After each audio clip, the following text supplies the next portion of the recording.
VP Sara, aware ba si former President Duterte na milyong-milyong Pilipino ang nag-gather ngayon and in the past sa kanyang birthday? Yes, ma'am. Wow! Pinadala po namin kanina sa abogado yung pictures ng Davao City. Dahil kasi yung lang meron akong pictures, but naintindihan ko buong Pilipinas ang nagse-celebrate ngayon ng birthday niya. Buong mundo. Yeah. Buong mundo nagse-celebrate ngayon ng birthday niya.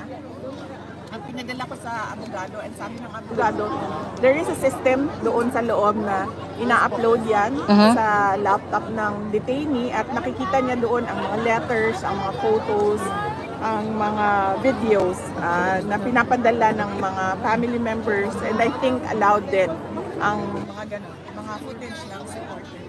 Yeah, may message po ba siya sa government sa ginawa sa kanyang illegal kidnapping? Wala, ma'am. He never mentions the administration.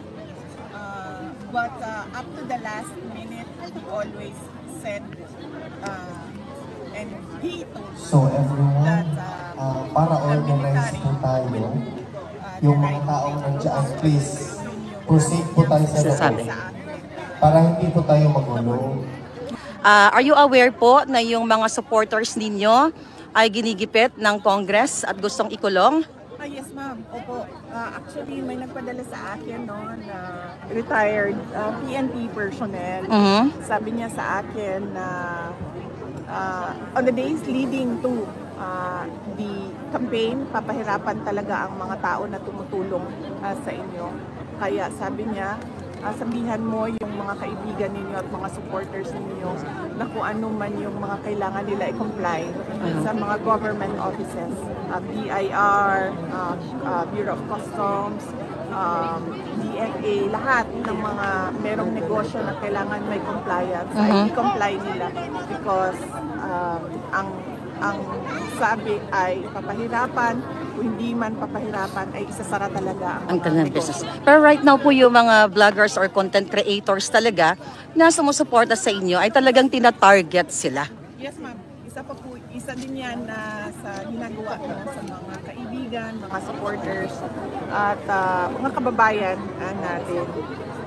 Ang nakita ko lang dyan, ma'am, noong sinimulan yung hearing, about vloggers at kung ano ang limitations ng isang tao sa freedom of speech niya, ay ang dami pong vloggers na lumabas, na naglabas ng hindi talaga totoo na bagay sa atin.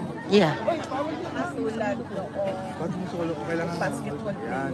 Yes. Daming vloggers na naglabas ng paninira at walang basihan, walang ebidensya at hindi totoo na nakakasira ng pangalan nila. Yeah. Pero bakit wala sila doon sa hearing? Yeah. So bakit ang mga pinapatawag ay mga vloggers na sumusuporta sa opisina ko, sa akin, as Vice President, wala man lang isang vlogger na tinawag para pasagutin kung bakit mo binastos yung pagkatao. Yeah. VP Sara, panghuli na lang kasi isa ako sa mga tina-target ng Marcos administration at sinasabi nila na ako ay fake news. Gusto ko lang po bigyan ng diin sa inyo, samantahan ko na yung pagkakataon. Isa sa in-expose ko yung pag-kidnap sa 2 minor age ng isang kababayan natin. Nandito siya ngayon, si Mishina Makapinig. Gusto ko lang sabihin sa harap ng mga tao kasama ng mga media na hindi po fake news yun dahil yung biktima mismo ay nandito. At na-interview na rin po natin na isa siya bago ang Pangulong Duterte actually na kidnap, yun yung nakikita naman ng tao, ay siya muna, yung 2 minor de edad niya. And I hope yung ating mga kaibigan sa media ay sana naman pag-usapan yung ganun kasi issue yan ng Pilipino, ang kidnapping. Totoo yan, ma'am. Yeah. It is actually an item inside the armed forces of the Philippines. Yes. It is there is a record inside. True. The AFP. But somehow, nobody seems to exact accountability and transparency for what happened Mhm. to the children and to that kidnapping of minors in Turkey, which was led by officials inside the Philippine government. Yes.